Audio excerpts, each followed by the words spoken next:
Hi. Thanks for coming. Hey, girl. Thanks for coming. Oh, grrr. Good day, and thanks for coming, everyone down under. My name is Seth. What's yours, Joey's? Hi, it's Jamal. Hi, it's Stoney. Hey, everybody. Welcome back again to another fabulous week at Thanks for Coming, the most magically gay podcast there ever was. We're, of course, back again to get into all of the full coverage and all of the tea of this week's Snatch Game episode of Drag Race Down Under. But before we get too far into that, we do have a special guest with us this week, and it is none other than one of your Aussie fellow podcasters, KT from For Your Reference podcast. Obligatory good day. I mean, you have to, right? Welcome to the show, fam. Thanks for having me.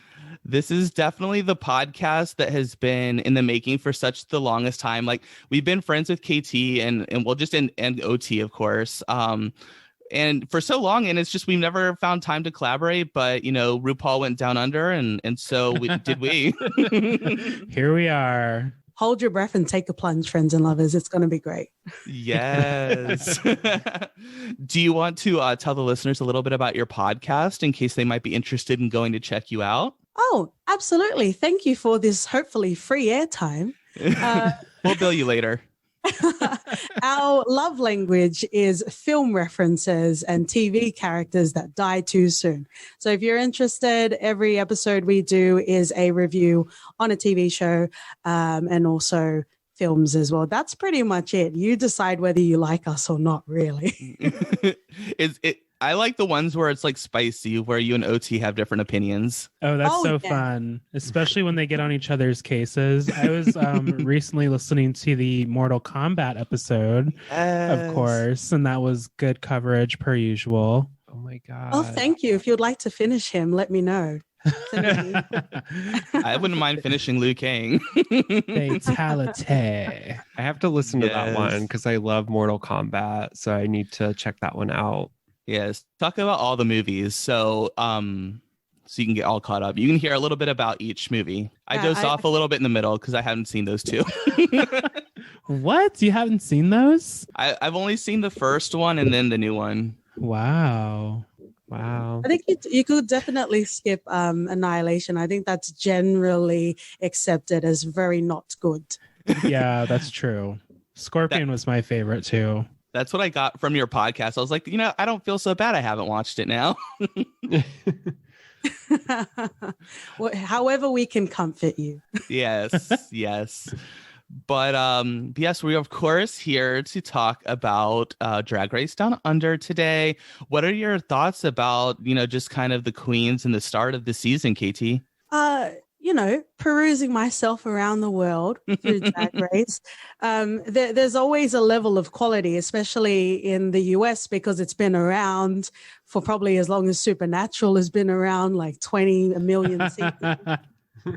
So naturally, the quality is going to be there. Even in Drag Race Holland, there was quality. Maybe in some cases there weren't. But in regard to the costuming and the fanfare and the performance. So in regards to the first episode of Down Under, I was a bit underwhelmed, to be perfectly honest, between you and I and not the Australians and Kiwis. I was a bit underwhelmed with the costuming. And I also know that we're in Pamela Anderson's paninis right now. So it is We are. a hard time. So I do understand that. But also, this is the first iteration introducing the Down Under realness, right? But I was feeling this episode a lot more in regards to just the general production, because obviously we can get into the details, but it's the first thing you see and you're like, oh, this isn't as good.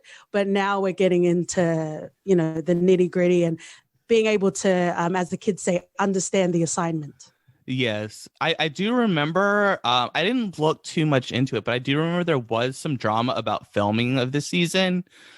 Because it was originally going to be filmed in Australia somewhere, and then I think they decided to move to film in New Zealand. So I'm not sure what the issue is with that. switch, but I know it upset some people down in that area.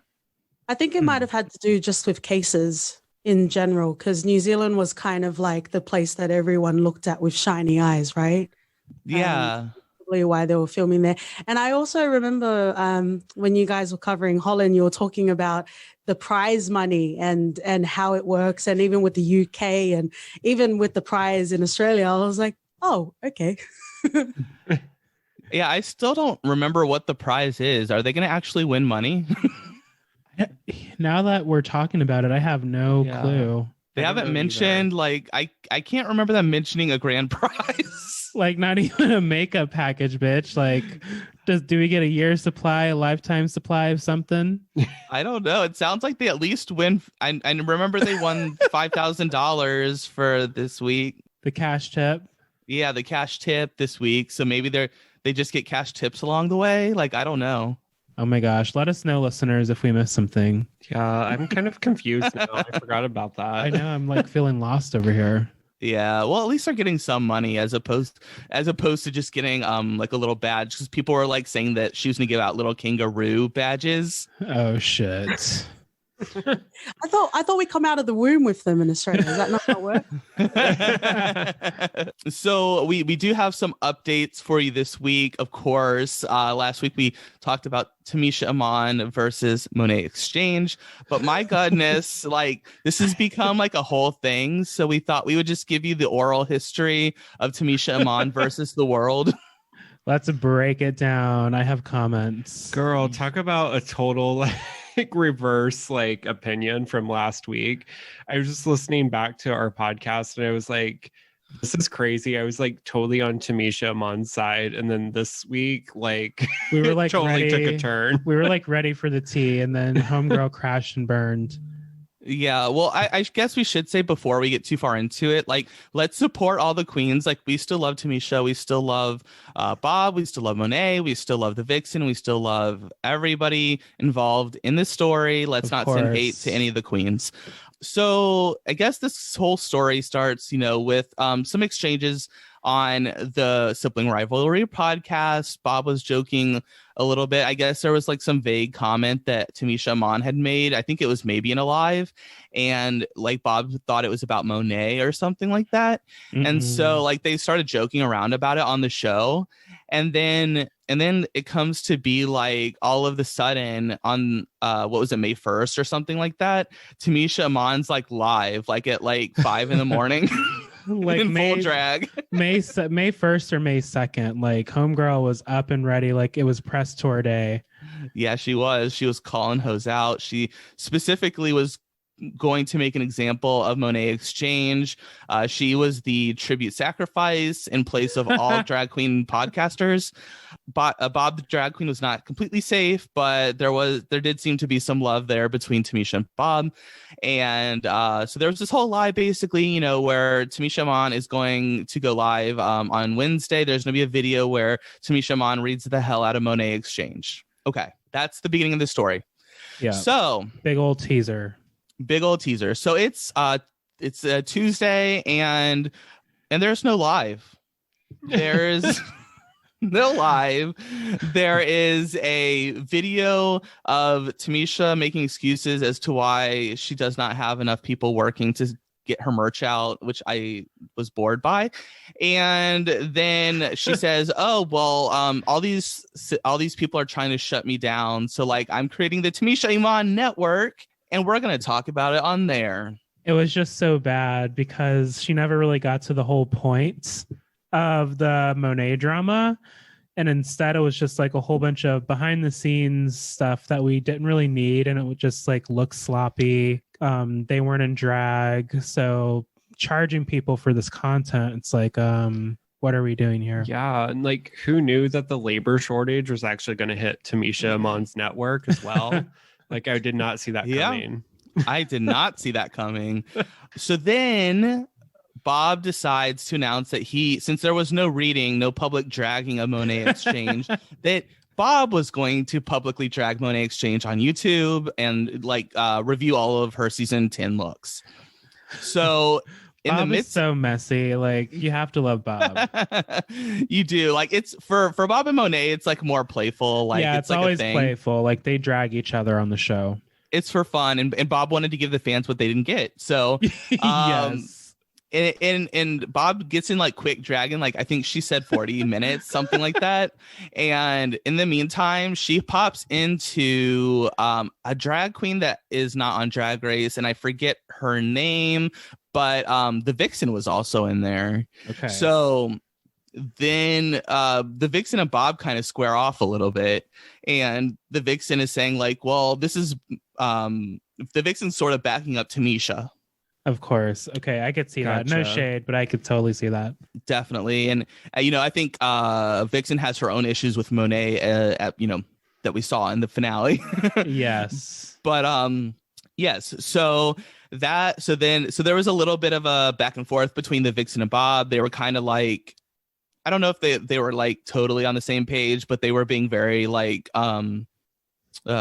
professional, I guess we'll say, like frenemies. cordial. Yeah, like frenemies. Like they were like, Bob was like, I love you, Vixen, like you're like a queen, like you're the best, but whatever. So like, Yeah. Oh, I love your sweater. Yes, that's exactly right, bitch. that is so camp.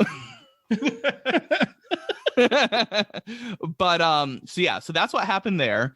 And then Bob went live and was reading all the looks, and then it turns out she's in a hotel room and they're somewhere filming We're Here, because Shangela and Eureka O'Hara were there in the background. Eventually they came in and joined, and they were kind of talking a little bit about it. And I think that I saw Ginger Minge in the background, who I don't think we were supposed to see. Uh-oh. So I don't know if Ginger is going to be on We're Here as a guest or a new like something or other. I could have been wrong, but they were Ooh. definitely trying to like hide her. Interesting.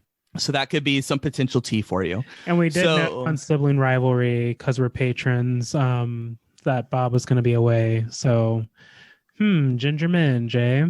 Yes, girl.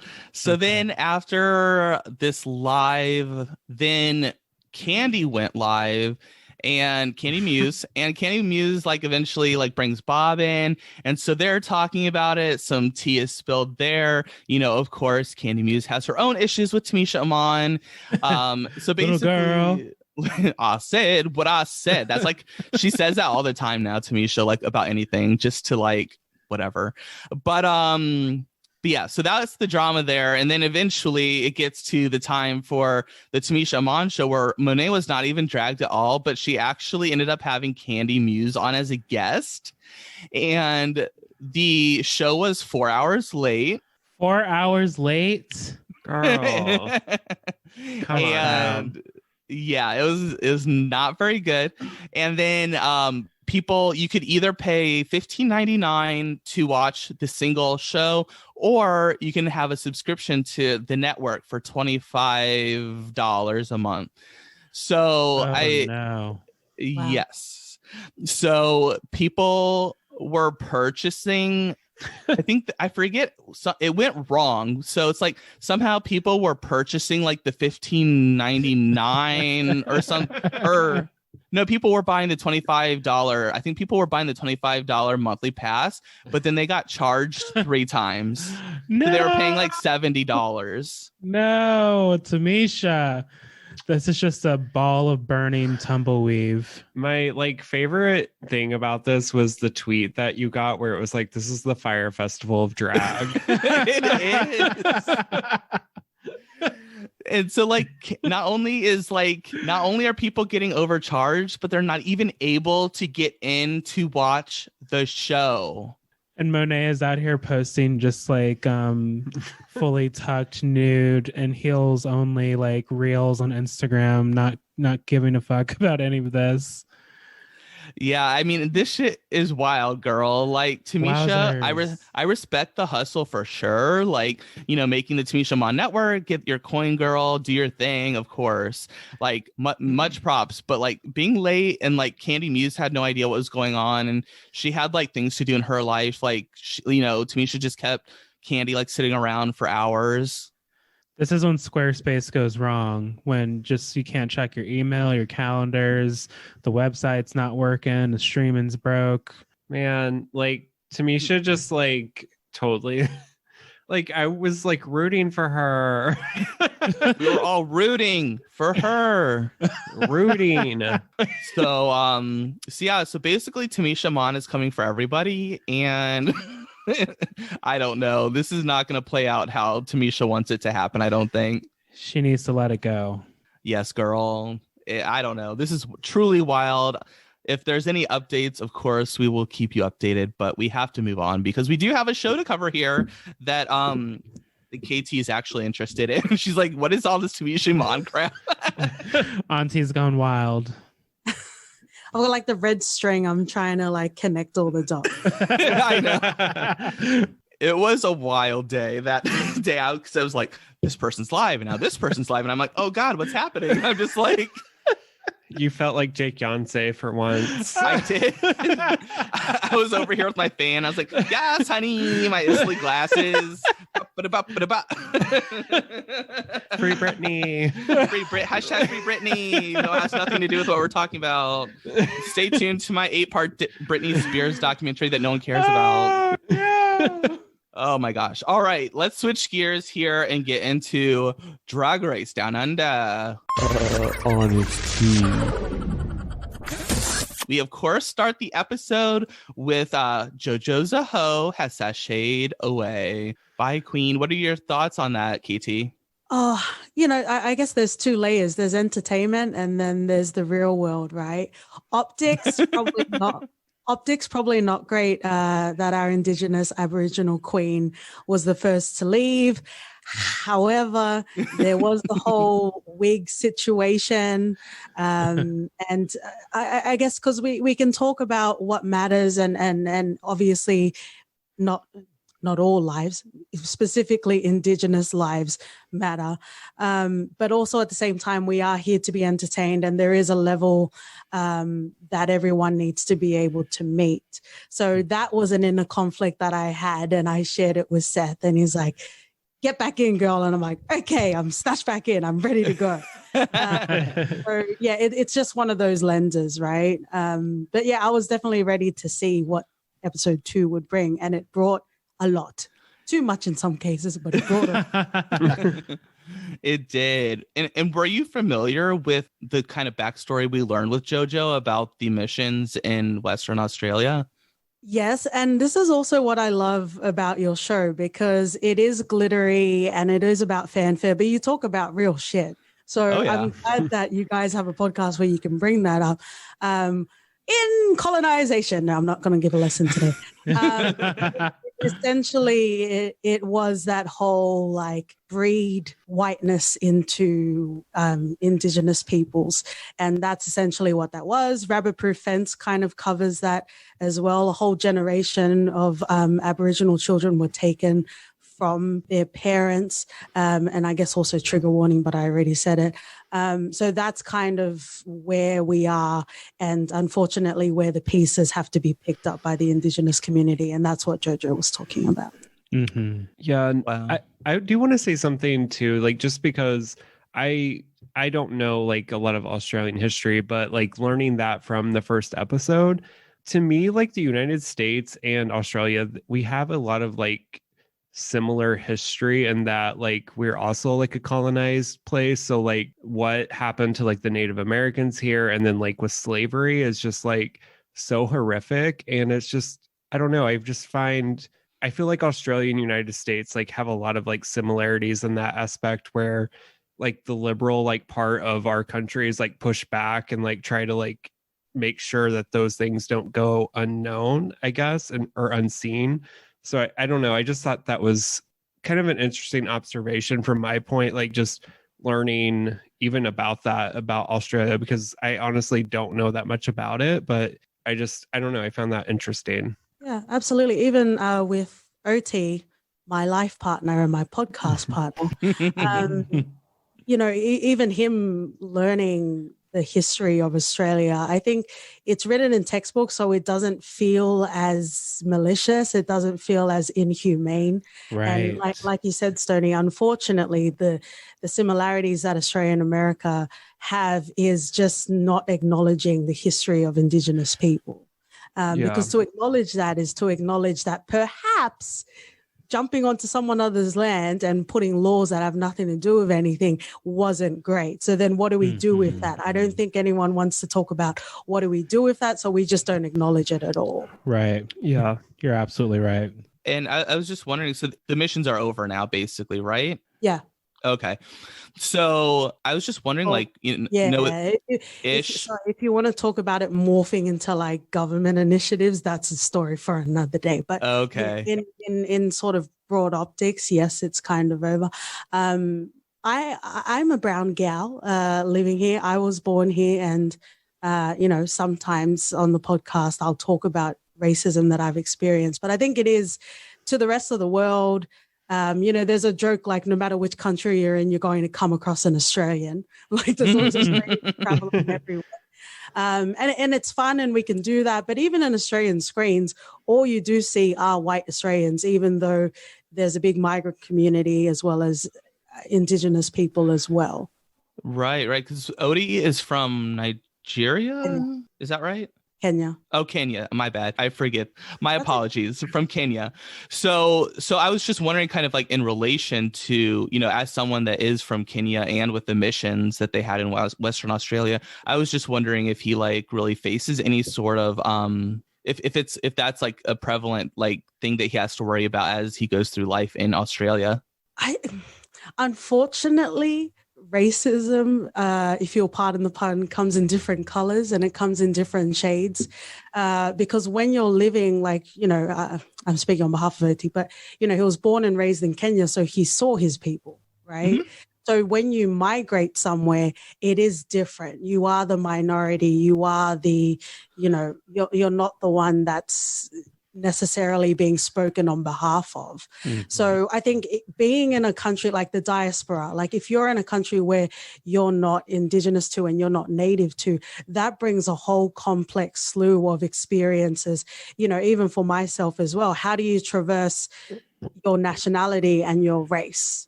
Mm-hmm. Right. It's interesting because this is like a whole a conversation that has been brought up by this conversation from JoJo.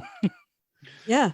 So now hopefully our listeners know a little bit more about like the African history with racism and things like that, because it's not just isolated to like, America or anywhere really has their own issues. Yeah. Open those books, listeners, and listen to JoJo's Zaho in the library.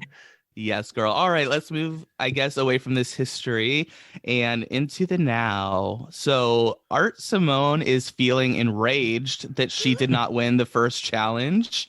And I think that Miss Karen from finance should just watch her back. You never know. She might put some glass in that makeup. Listen, I feel like the marbles are about to hit the floor a little early. Yeah, this edit totally hits different now that we know the result. So I'm still raging right now. So I don't know. I'm ready to move on. Oh my gosh. So also this is kind of fun. I thought it was interesting that the Kiwis on the show did not know what a shoey was. I caught that too, but we can easily assume that everyone down under has the same references, but these are still two different places. Yeah, but I'm from America and I knew what a shoey is, so they're much closer to Australia. I had no idea what a shoey was. I didn't know what a shoey was. I've heard of the boot in Germany, but not the I didn't know what a shoey was. Have you done any shoeys, Katie? No, and I also missed that. There's a rite of passage and it's called goon, which is a wine. It's wine that comes in a bag, essentially. Oh, yes. Where you would pin it to the clothesline, which I think you guys have, like a washing line outside. Yeah. Mm-hmm. And then you drink from that. But because I was brought up in religion and I am a brown girl, I wasn't even allowed. So I missed that quintessential Australian experience. Oh, no. But I also feel like shoey, one person did it in the outback and then they just like to tell Americans that this is what Australians do. That's probably why the Kiwi Queens didn't know about it. It's that whole Vegemite, like taste Vegemite. Ha ha, it's salty. I was like, I hope those shoes are clean. Yeah, I don't know. I mean, I guess if depending how drunk you are, maybe it doesn't matter. I don't know. And also, too, they did mention, oh, maybe we can do something that the Kiwis do. And do they really have sex with sheep in New Zealand? I mean, probably. I think that's because then you see which of the queens are a bit more edgier in regards to their comedy. But I did laugh a bit too hard at that. I cackled. Yeah, we definitely cackled as well. Like these queens on this season are spicy. Like the shade is there, and sometimes the shade is like, ooh, that cut a little bit. I mean, listen, think about what happens in the South in America, and just I'm assuming that same thing happens probably in like places like New Zealand. Maybe they get lonely out there. I don't know. All right, let's move on. This is weird. So we have no time to waste this week. Looking at you, season 13. For real. We are skipping the mini and heading straight into the mini challenge this week, which of course is Snatch Game. Episode 2, Snatch Game. Yeah, she's here so soon. Yeah, like I'm excited. Like I'm actually glad that this happened. I mean, really, this is a pretty small cast, like 10 people. So I don't know. Like I'm kind of glad that it happened with nine cast members. This is a curveball I can get behind. I don't know. It's just it's a little bit different, So, of course, we have to see who's playing who. And of course, we have to see, is there going to be anybody playing the same person? And of course, in this premiere season of Drag Race Down Under, Scarlett and Simone both want to be Bindi Irwin, who is, of course, the daughter of Steve Irwin. Rest in peace. Yes, there has to be the drama there. So, I'm also not surprised that this character came up more than once.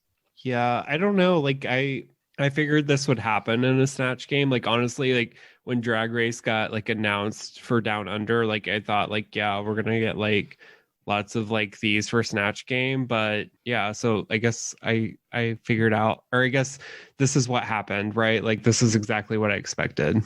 Yes. Is Bindi a cultural icon down there, KT?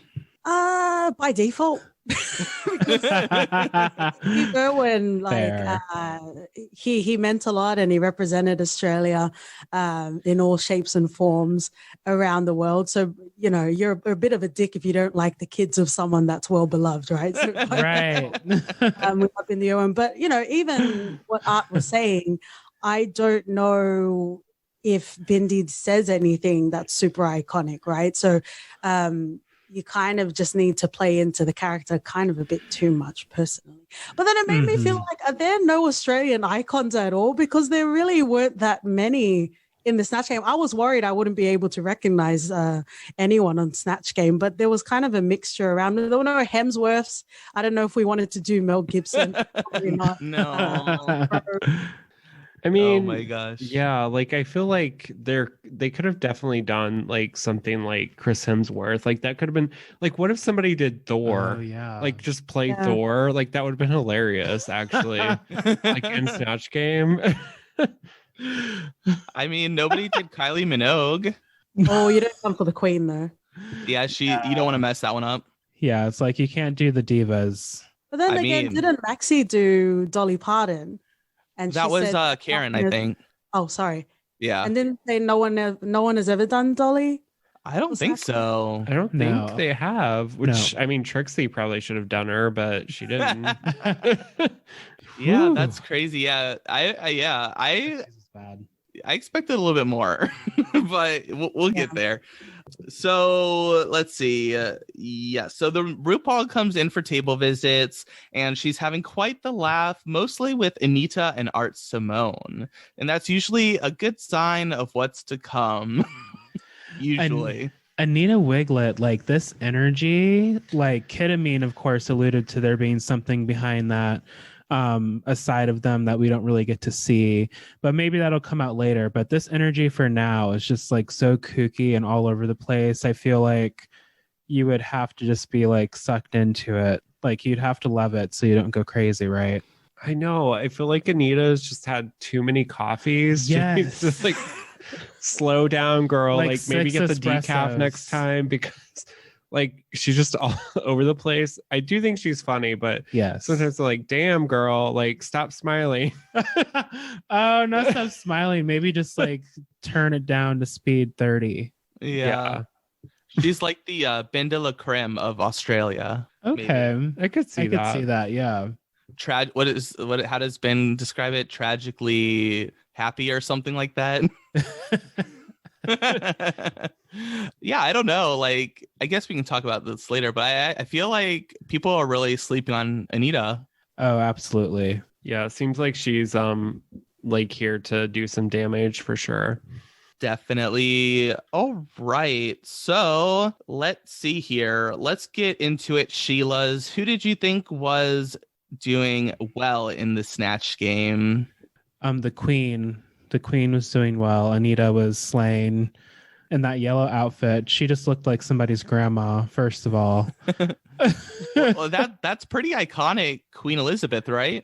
Yes, but I mean, just it's Snatch Game, so you're dragging it up. You're in character. Like, I appreciated everything she was doing with the look, the physical comedy, and the actual comedy. Yeah, I don't know. She definitely did really well. Like, it's definitely that like old lady character that like kind of like you said, like Bindi Irwin, like she played that in Snatch Game, and like I forget who she was playing on Snatch Game. She was Someone from Maggie. Downton Abbey. Yeah. Maggie Smith's character. Yeah. But yeah, no, I thought she was good. She was doing really good with like the shaking of her hands, and she was just in character the whole time. So I really liked it. I really feel like this was Anita's moment. Like the It whole was. episode, but especially Snatch Game, this was Anita's moment. And I know we talk about the wired energy that Anita has, but this is exactly where to channel it. And Yes. of course, you can dress like an old person, but Anita really lent into that and committed to the bit. And even the things she was saying was absolutely deplorable, because you believe that she's an old lady. And even when she talks about, the text messages as well, like it was great. And I think that's how you do controversial or edgy sort of humor, which I guess we'll get to one of the queens where I feel like it wasn't done well. But Anita, it was definitely her moment. I personally enjoyed her dap. Oh my god, that was the best part. Her The dry ass dap. pussy. Yes. Oh my gosh, that sent me off the couch. That's not a joke you expect to happen, but it happened.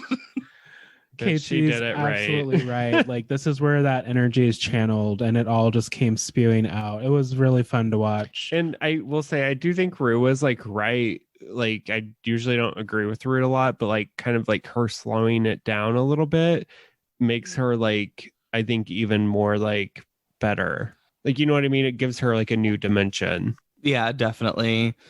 I thought another person that did a really great job was Scarlett Adams as Jennifer Coolidge. I thought that was a really good impression.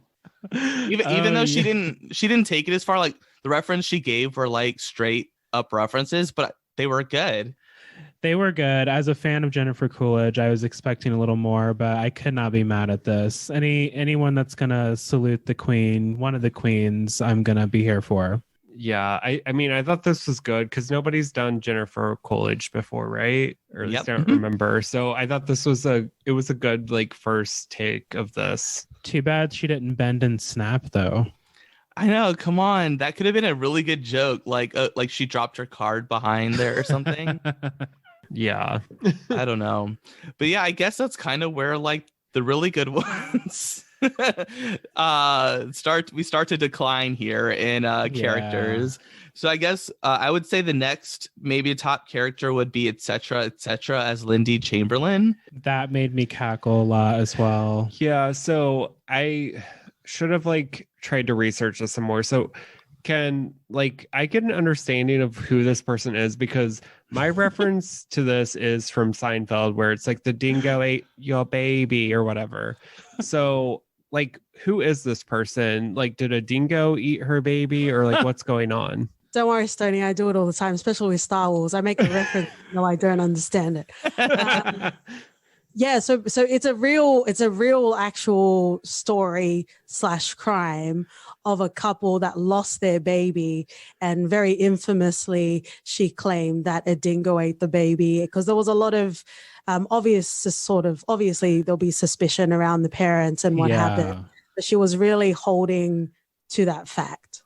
Okay. So the dingo really did eat her baby. I feel like it didn't work, or maybe it was too close to home. I'm also not that sort of gal that sits around for hours watching true crime, because it feels real to me, and it's like, this person actually died. So it's hard for me to disassociate that as well. Like, it kind of felt a bit one note, and it's like, okay, fine. But she also did lose her baby, whether she did it or not. Alleged, I think, is the word we're supposed to use. So I just felt like it didn't work. I felt like with Anita, when she was talking about the whole, sending text to underage people and the peanut butter, and I felt like that worked a lot better. Maybe because, again, maybe it was just too close to home, and it's so part of Australian sort of periphery. Okay. So did the actual, like, so we don't know what happened, basically? Is that the gist of it? Like, she's saying the dingo ate the baby? Yeah. Okay. Yeah, it's just definitely dark humor. Yeah. Well, I mean, Rue said we're all going to hell for this, so That frames it well. Yes. Another person that I thought was really good was Maxi Shield as Magda. I only have recently became familiar with Magda. Someone on one of our podcast friends on Twitter enlightened me and sent me a video to watch, and what was portrayed on Snatch Game is Magda. See, I didn't know. I was not familiar with this character, so I guess I can't judge too much. But I thought that maybe we could have used a little more, but maybe I'm wrong. Yeah, I at first thought this was just a person that lived in the villages in Florida, but I guess that's not the case. I don't know. Ouch, Florida. I mean, KT, isn't Magda like an icon down there, like a comedy icon? Yeah, but to be fair, like the role that I most remember her for was the mother and babe. Oh, I didn't know that she's in there. I've seen that. But like Australian celebrities, they'll do like shade. They'll do a film like 20 years ago and just buzz around TV screens for the rest of their life. So, as much as I love Magda, I also at the same time don't know of any sort of iconic phrases that Magda has. Just like, oh yeah, you're on the breakfast show again. Yes, we see you. Okay, 20 years ago in one film, like. Oh my gosh. Yeah, I do. Her humor is very dry, it seems like. So yeah, I don't know. It's in the Snatch Game, it sounded like that they were portraying her to be like too authentically Magda and not really like making it funnier or interpreting it to be a little bit more funny. Yeah, that's what they said. They were too smart for Snatch Game. Yes, girl. Moving down the line to people that were not so great.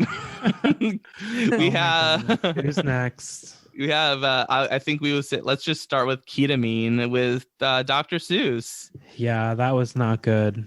I thought this was such a weird pick because Dr. Seuss is not even Australian. Yeah. Well, yeah, I thought it was weird as well because I don't even know. Like, I guess, like, I thought it was weird because isn't Dr. Seuss just like a fictional character? Like, it's not even like a real, like, it is a person, but like, that's his like alias, his pen name. Yeah. And then like, two, it was just like, I don't know, like, he couldn't even volley off the green eggs and ham thing. And I was just like, seriously? The overthinking of the answers, and you have to be quick and concise in Snatch Game. So if you don't like find that groove quickly, you're kind of like screwed. Yeah, that was also, I mean, also he's kind of scary to look at. But I think she also dug her own hole because the whole shtick of it is it had to rhyme, but you had to riff off whatever was being said. Yeah. So it was a lot of improv. So it's like, why did you have to put so much groundwork for you to be able to nail it? Of course you didn't nail it. Correct. Right. That's what Stoney said. Why he's like, why isn't this bitch rhyming? Yeah. Well, it's like, yeah, why? Yeah. I mean, I feel like too, like missed opportunity a little bit that the filming didn't happen later, because then they could have been like, I'm canceled or whatever. But I don't know. It's fine, I guess. I definitely think Ketamine should have gone with Carol Baskins. That would have been much more funny. Oh my gosh, that would have been so fun to see Carol Baskin in Snatch Game. Yes, girl. Let's see who else we haven't gotten to that was not so good. Oh yeah, here we go. Art Simone as Bindi Irwin. She had this whole character plan. You know, she absolutely had to do Bindi, and this is not great. Yeah, I get what we're going for, like the beautiful bombshell, but then make it like Miss Vanjie, make it a little rough. But then like the long-winded answers, like it puts the nails in the coffins that much faster. Like you have to be able to go quickly with Rue, because you just get that RuPaul glaze that happens, and it's like you've lost him. Well, I mean, that's kind of how I felt too. I was like, where is this going? And then she stopped talking. I was like, we did not get there. Yeah. Yeah, that was the biggest problem, I think. It was just the long-winded answers. And it wasn't even like, you know, like we went on this long journey with her to get to the answer, and then the answer was like not that good. There was no payoff. So it's like, okay, well, it never came. So I don't know what to do now. Ooh, sad story. It never came. Reese Nicholson is one of the judges, the redhead. And he was also talking about how, you know, you're amazing and you're funny, and I feel like you thought you were just going to coast through this challenge. And I think there's a lot of notes that you need to hit in Snatch Game. Like with Magda, met the brief, tick, 100% you look and you behave like Magda, but you also need to bring it, and you need to take it all the way there. And I think being funny and looking like Bindi apparently was enough. Yeah.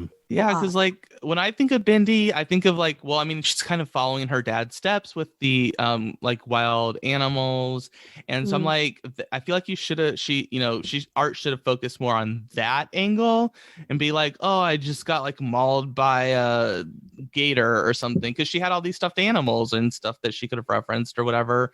I don't know. Like there should have been more animal humor, I think, and more like something like that. This Bindi wasn't smart enough. Some people are too smart. This was not smart enough. Yeah. And then, of course, finally, we have Coco Jumbo as Lizzo. This was so flat. Like, first of all, Lizzo's flute's name is Sasha. So there's just like so many things we could have said and did. I hate that this fell flat, because Lizzo is such like a huge personality who would love to be watching Drag Race and seeing someone portray them. Like she'd be so into it. So like have fun. Yeah, like I feel like there was a lot of missed opportunities with this one. And like even like I was telling Jamal, like Lizzo's whole thing is like body positivity, and like she never like got up once and like just like showed off her body and that type of thing. I feel like that's like an easy like thing you could do and make it funny. Like she could have asked the queen for the peanut butter and twerked on it. Yeah, or like talk about dating like a Minnesota Viking, or like I don't know, like even the DNA test like joke was like fell flat. Like I feel like you could have made that like way better. The Prince connection. She could have been like, bye bitch, or something like that. Yeah, like I don't know how you get like a golf cart in there, but like you could have like done something like that. You know what I mean? And also, like that, I feel like that is not a hairstyle I've ever seen Lizzo wear. No. Yeah. Like, girl, like Lizzo has big hair. Like, that is like a thing. Like, I think she thought she was doing Lizzo hair, but fell in a box of Little Mix or something. I don't know what she fell in. She fell in the hair box and everything just stuck on. I need a hair box to fall into. What do you do when you have a queen that you want to just be so amazing and they fail to deliver? Because that's how I was feeling with Coco Jumbo. Because, you know, she talks a lot about being a big personality, which I relate to. And I also relate to when there's a room of other big personalities, sometimes you just like take a few steps back, even though this was your time. Like Coco just didn't rise to it. What do you do when you have queens that you love and they just don't rise to the occasion? It's so annoying in the moment for me because we're gonna get it after, like when we start to see them on tour or just their post drag race come up. Like everything is sharpened and they do everything so much better because now they've seen themselves on TV. So it's just like, damn, you couldn't give it to us on the show. But when that pressure is on, it can go either way, I suppose. Yeah, it's really hard because I feel like a lot of the queens, when they come on the season, like we saw this kind of on Canada's Drag Race, where I don't remember the queen's name. She was like out second or first or something. Juicebox? No, it was, I forget the queen's name. Gosh darn it, I don't remember. But like she was like a big deal in Canada and they were like all shocked that she left. Oh, Kine. No, not Kine. Tainomi Bangs, because she definitely did not get out second or third. Wait, it was Tainomi Banks. I thought she was out like third or something. No. She was out like third or fourth. She was like in the middle. She definitely didn't make it as far as we thought. We'll just It was say it was more just like where they thought that she was going to get to the end, basically. Yeah. And it did not happen. It was kind of like a slow burn because every week she kind of got worse. Yeah. So I feel like that kind of happens on this show, like where people like get in their heads a little bit. Mm-hmm. Definitely. And especially with the divas, like we've had lots of Lady Gagas, some pretty bad Celine Dion's, bad Beyonce's. Bad Beyonce's. So it's like maybe just not the divas. I don't know. So then after the Snatch Game, the queens are back in the workroom. They're getting ready for the runway. And Anita is talking about her strained relation with her dad, who I guess lives in England or might be dead. This is rough. Like, part of being queer is dealing with the fallout. And it sucks when you're like a child and you're still figuring these things out and people kind of force you to grow up that way. So I hated to hear this about Anita, but again, through the darkness comes the light, and this is why she is the queen she is right now. The Anita we've met so far. Yeah, definitely. It was a sad story because, like, the parents broke up, and I guess I don't know. Was Anita always in New Zealand, or I guess not, because she said she moved to New Zealand, so maybe she was born in England. I don't know. Either way, I didn't quite understand the whole linear scope of what was happening in this story. It was very confusing to me, but yeah, it was just sad to see that her dad was basically like, don't be gay, basically. It's like the only condition, and then like how can you say that to somebody? Yeah, it's fucked up. Yes, girl. All right, well, let's go ahead and take a quick little break here, and then we'll be back and talk about the runway. Be right back, everybody. Hey everyone, thanks for listening to our podcast so far. Thanks for coming. Right now, we're probably refilling our drinks, or maybe even gluing down our lashes again. While you wait, here's some things that you should check out. Yeah, remember everyone, you can email us, tfcpod@gmail.com, and tfcpod on Twitter, Facebook, and Instagram. Oh, and one more thing. You're not my real dad, and you never will be.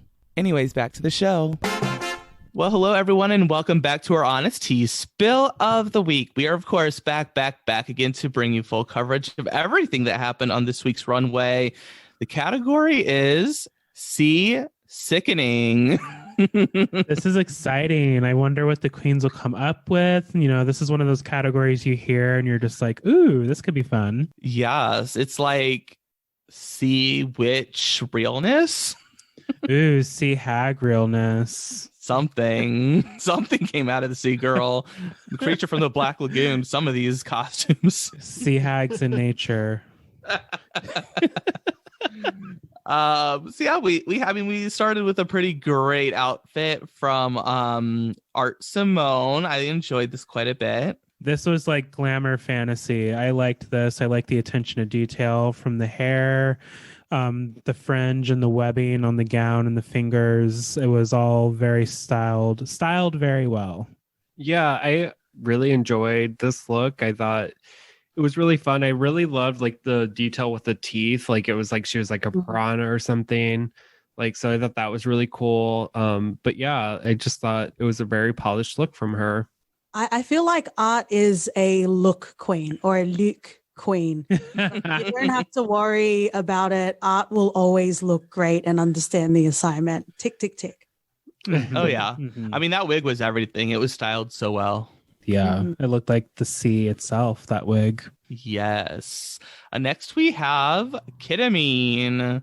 She's oh gosh. Is it what's an the urchin? word? Jellyfish? A cephalopod?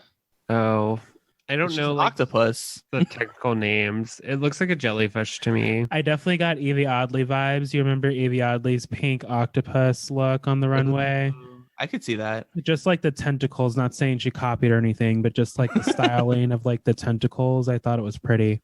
I don't know. I was sort of in between on this. What do you think, KT? Like let's see if you can break the tie. The note I wrote was Disney on drag, and I don't know if that's a good or bad. Yeah, I could totally I think see that's that. a read, to be honest. Did I do a shade? I think so. Yeah. I'm calling it shade girl. She's like untucked sipping her drink right now with the straw. You can't see it because it's a podcast. I wish you guys could see this. There would definitely be loud sipping noises edited in. Oh yes, I've got them queued up. Next we have etc. She is submerging herself 10,000 leagues under the sea. Whatever. She's a scuba person.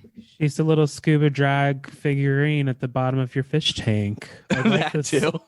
I like this idea. It's out of the box. She's wearing pants on the runway. Oh my god! But I thought it was a cute approach to the concept. Same. I thought it was like a really good look for her. Like it was kind of like not like because a lot of people just like went for like underwater like animals or fish, whatever the fuck you call those. I would have been things. Ursula. But yeah, so like I like that she kind of just did like, okay, I'm going to like dress up like this old school like scuba diver. Cover your laps because I got some hot tea and receipts. I'm going to do it in the chat. I could see the back of, I'll need to send it to you. I can see the back of her hair with the wig. Let me send it to you. Oh no. I could see, and I'm not bitter from last week, but I just noticed it and I had to take a photo. I want to say. Hey, fair is fair. No, that's like a good call out because honestly, like I was telling Jamal that like about JoJo Saho going home. Like I feel like that was a week. Oh, we see it now. Yeah, I was like, this is a week like elimination from episode 1. Like we literally eliminated someone for like something that doesn't even matter. And yeah, no, I'm glad that you called that out. Yeah, it's interesting. Very, very interesting. Where are you at this time, Michelle? Yeah, Michelle. I guess you could excuse it because she had the helmet, but I'm like, you're picking and I choosing. don't know. Yeah, definitely. Yeah. They love doing that on the show. We love to come after the judges, so good job. So next we have Coco Jumbo. I thought this was sort of like the closest we got to Ursula. This was the closest we got to Ursula. I was living for the wig. Everything else, I wanted it to just be a little better for her. Yeah, I thought this was cute. I also like, yeah, it was definitely giving us Ursula, right? And I thought, I don't know, I enjoyed this. I thought it was very like very good. Like she wasn't trying to be like a fucking fish. Like she just came out and Ursula. I think those squiggly gloves were throwing me off. Like she didn't Oh. need them. I liked seeing the body. I like seeing more of her body this week. Yeah. I like the dress itself. I agree. I mean, we need some like curves on this season because everyone else is just like a stick figure. Yeah, there are a lot of skinny queens on this one. Next we have up this is Scarlett Adams. Scarlett Adams? Anita. Yeah, this is Anita. Sorry. I'm still trying to get all the names in here in the noggin, you know. So we have Anita Wiglet, which was a very good look. I thought she looked amazing. I love the makeup, the hair, the kind of windblown look, and just giving you full sea siren. And I just love the sexiness of it all too. Very like burlesque. Yeah, she was definitely giving us that Joe Black hair. like out on the seaside. Ice cream in the wind. Yeah, ice cream in the wind. But I thought it was a nice look for her. I thought it was really pretty. This was Anita's week. She is the phoenix rising from the drag ashes. It was absolutely, I loved it. I loved everything about it. Absolutely. Yeah, this was slayed. excellent. So next we have a Maxi Glamour who's playing Rose 84 years later. Listen, this is just giving me snowball realness. Like, I don't know what to say about this. Like, she definitely looks like she died on the Titanic. I actually really like pearls. Okay, so I would just expect more, first of all. Well, the problem with this is, and I don't always agree with Michelle, but it's like you literally walked out with like a white dress that had like pearls just like a few stones like hot glued to it. And so it's like, great, you like went to Michael's, bought these pearls, you put it on there, and here we are. Bitch, you better be covered in pearls, like of all sizes. Like, attention to detail, try. I don't know. Because she has like the dollar store pearls, the like costume jewelry pearls, and none of this looks luxurious at all. I also feel like it could have been any sort of theme. It didn't scream sea sickening to me. And I know I expect a lot because we see so much high quality in Drag Race specifically. But I want to feel like you made this specifically for this theme and you're not going to repurpose it, or it hasn't already been repurposed for this theme. I totally agree. Yeah. All of that. Yes. So then next up we have Electra Shock giving us very much Derek Barry trying to do different drag vibes. This also didn't make any damn sense. Like, girl, like you came out with like a white, like full bodysuit, and like now we're supposed to think you're like under the sea or something. She was giving you aquamarine. But she didn't do Britney Spears this week, so she's like, it's Britney, bitch. Oh no, I felt bad because you can tell when the judges aren't feeling it and they're totally just reading her as like a cheap pageant queen. Yeah, I mean, it's like Electra did, I guess, good enough in the Snatch Game to stay here, but it's weird to see her still here in the competition. And we're not coming for any of the queen's pocketbooks, listeners, but this is Drag Race. You need to embellish. You need to spend some hours rhinestoning. Well, having glitter bombs go off. Thing is, I think she actually looked good. The problem was that, like, she didn't complete the fucking challenge. Yeah. Complete the challenge, girl. You're not wrong. Yeah. I wrote down that girl at the wedding that wears close to white but not white. She wants to be the star girl. That was it. But she's not. Oh, shit. Too real.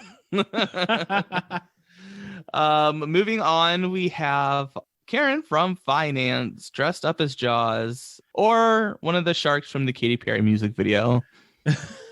We were just asking where the camp was in comparison to like UK specifically, and here it is. No, we were just talking about this because I was telling Jamal, is like, because like anytime there's like a new like series like in a different country, I like try to figure out like how does this compare to like US Drag Race. And like I was telling Jamal, is like it's weird because like UK is like such a different thing and it's like so camp. And I was trying to figure out Australia, and I was like, there's not really much camp, it seems like, on Australia, but Karen is definitely giving us camp. I don't know. I don't know if this look was it for me, girl. Like, I mean, this wasn't one of my favorites. I was just like, this is costume vibes. To me, this is something that Tia Coffee would have worn. Wow. How dare you? But like, no, because like Tia Coffee, like she just like comes out and you're just like, as a soft cup. Wait, you're wearing like your dress as a hot dog? Like what? You said what you said. At least it's not Cedrogine with the Kermit and Miss Piggy situation. Oh, that's true. That was pretty bad. I don't know, especially like when she puts the hood down. Like I was like, this is worse now. Was the shark just like caught? Like I don't know what was happening. I don't know. The hook went through. Yeah, this is not my favorite. Let's continue on to Scarlett Adams. You know, for a bodysuit, this slayed. I liked it a lot. I thought the makeup was correct. The hair was correct. I felt the fantasy. I thought this was beautiful. Like, I loved that it was just like so much colors and stuff. And like, it just like looked like I was watching like one of those videos like on National Geographic, like Under the Sea or something. Oh, Rifa. Is that? Rifa. Rifa. Absolutely stunning, gorgeous. And I think what you want is to be so surprised that it's like, oh, so you got all different types of work done in the same amount of time. But Scarlett Adams, absolutely. You're like, how did you have that like so little time to be able to pull off something so stunning? And I don't even know what the materials were for those barnacle looking things, but it was absolutely could have been on a movie set. Absolutely amazing. Yeah. I think this is probably the best look from this runway. Yeah, I have to agree. I agree. Okay. Very cool. So that was the runway. So the winner of this week's challenge is Anita Wiglet. So congratulations. Well deserved. The queen slayed this week. Yes, we love you, Anita. Congratulations, Anita. Congratulations. Did I do it right, KT? Absolutely. Anita. There's got to be there's no R in her name, but it kind of sounds like there is, isn't it? Anita. Well, Anita. that's Australian. There's usually no T's because we say Australia. Okay. We don't even say Australia, which I'm sure is how you guys say it. Yeah. Australia. Wait, how are you supposed to say Australia? Straya. You just say Straya. Straya. Australia. Australia. It's like the whole fucking people that say Louisville get like. Yeah, it's not Louisville. Lightning. Or it's not Louisville. It's Louisville. It's not how it's spelled. I'm Wow. confused. I am too. Australia. I'm going to start saying that. Australia. I'm gonna Well, now practice we know. off mic. Yes, girl. So then in Untucked, Danny Minogue appears on a 2010 iMac to give the girls, I guess, some lip sync advice. Damn. Like they couldn't even get the flat screen out, or like I don't know what was going on here, but it's nice that the attempted connection with the girls. Apparently, she could see the queens. are iMacs like big in Australia? Unless they had some sort of deal, who knows?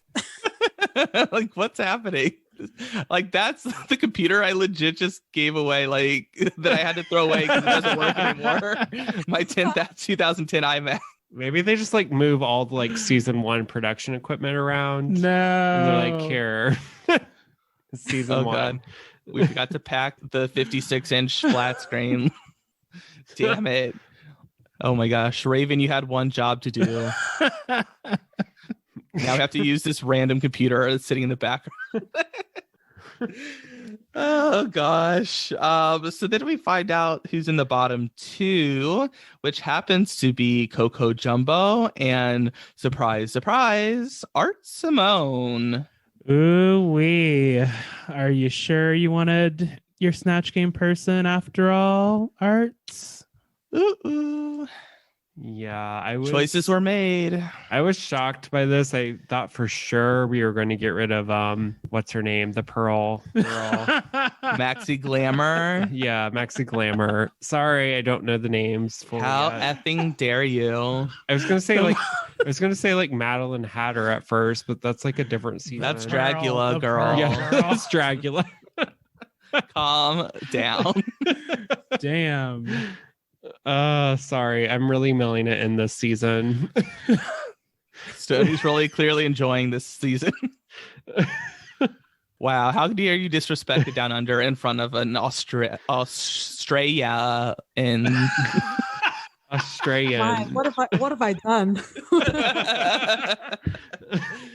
I'm so self-conscious saying it now. We might as well just cancel this season. I'm really sorry, Australia. Are we supposed to say like Trace or like Trace? What? Like, are we allowed to say ours anymore? Like, is it weird if we say Drag Race, or should we say like, Oh my gosh. like Yace or something? You're not even prepared to take notes. We should move on. I feel like this is a stretch. Do you have any thoughts about this, KT? Thoughts about Australian vernacular? Well, it's all a piss pot, isn't it? Really? Yeah. It's probably, you would say Drag Race, right? Yeah, drag race. Yeah, Drag Race. Okay, Oh, sorry. God. I tend to overthink sometimes. You're taking me out. Wow. I don't know what just happened. So, so these bottom two queens, they lip sync to what I thought was going to be a Kylie Minogue song, but it's not. We got to hear "I'm That Bitch" from the season we just fucking watched. Oh. I thought we have a Kylie Minogue song too. Like, did we just not have the budget? Could we not even afford a Danny Minogue song? Right? Like, you could at least scrape the bottom of the Danny barrel. Something, Queen. I know, like they gave us a Rue song, for God's sakes. Like, that's definitely bottom of the barrel. I was like, oh yeah, like sweet. They're probably gonna lip sync to like "Can't Get You Out of My Head" by Kylie Minogue or something. Yes. Oh my God. That's the song I had in my head. And "I'm That Bitch" is a totally different vibe. So I was like, not ready. Talk about a swerve. Yeah, girl. Plus, it's also kind of hard to beat like Widow Von Du performing that one. So yeah. T. So in a very shocking turn of events, nobody could have seen coming, Coco Jumbo was safe, and I think we were all waiting for the double save, but turns out that Art Simone has to sashay away. No double saves on episode 2 this time, queens. Yeah. I'm shook.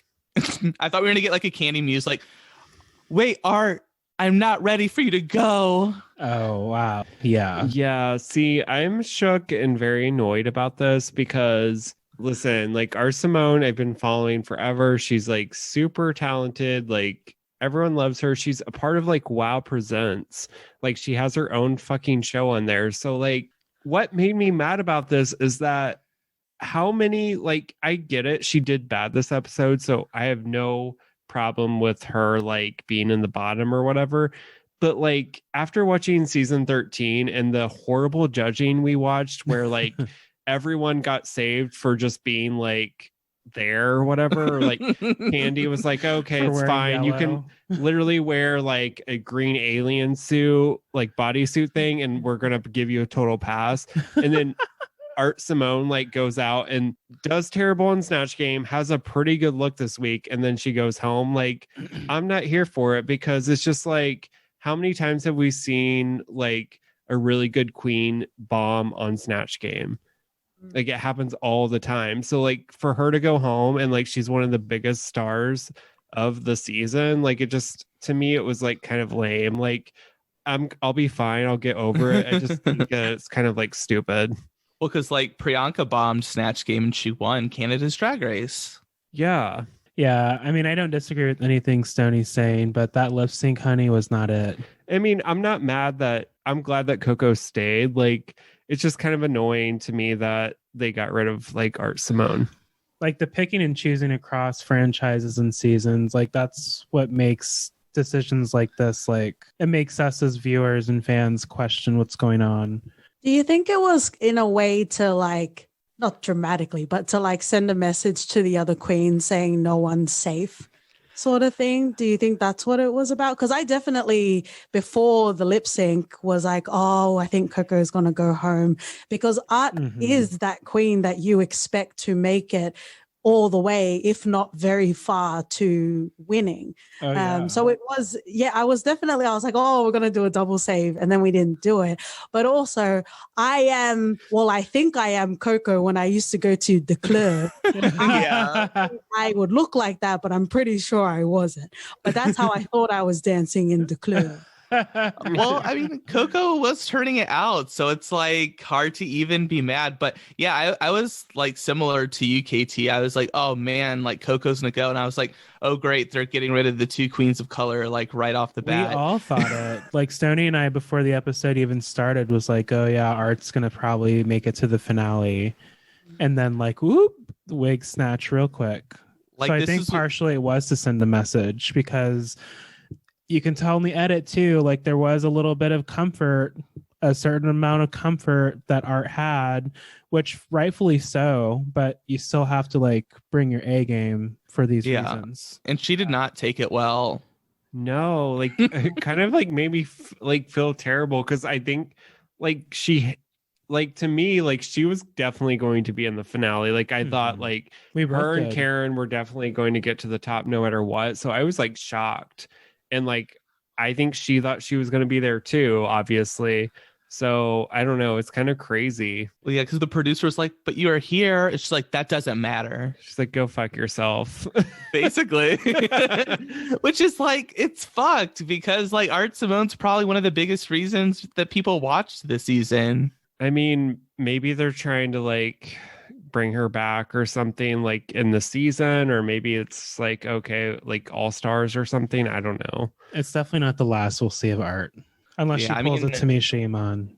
She was thriving before the season, and I have a feeling that she'll thrive after the season, but this is just a bizarre storyline for her on Drag Race. I don't know. Weird. I don't know about you all, but I'm knackered after all of this. Nice. Is that an Australian term, knackered? Did it Australian? Yeah, I did it. Woo! I'm like crickets. Yeah. Australian, Seth, do it all. I'm trying to get those little references in for the Australian listeners, you know, just so they can appreciate what is happening. I'm going to do better, listeners. We talked about the goon last episode, you know. That's what I call the dog. Yeah. Eddie is a goon. Like, you goon, get away from me. Yeah. Oh my gosh. Well, there you go, everyone. We've lost another queen on Drag Race Down Under. This season is progressing much more quickly than season 13, so that's a good sign. Yeah, we're already like 5 weeks ahead at this point. I love point. how just like Drag Race Down Under, it sounds like we're every episode that ends, we're like ending a flight, and you guys are like the flight attendant saying, another safe landing. Another safe landing, everybody. We did it. You just did not know what to expect with season 13. But yeah, it's been great. Thank you so much for coming, KT. We loved having you on the show. We'll have to have you come back if you want to. I don't know if we've deterred you from wanting to come back on the show, but maybe we can have you come back later in the season. Oh, thank you so much for having me. I did make my notes, and I'm glad I got some shady cackles in there. You did. Good. I'm good. Oh yeah. Yay. I foresee some shade rattles in the future. Absolutely. Yes. And make sure you all go check out For Your Reference podcast. We'll, of course, put their links in the description of this podcast. So if you want to go check them out, you're more than welcome to.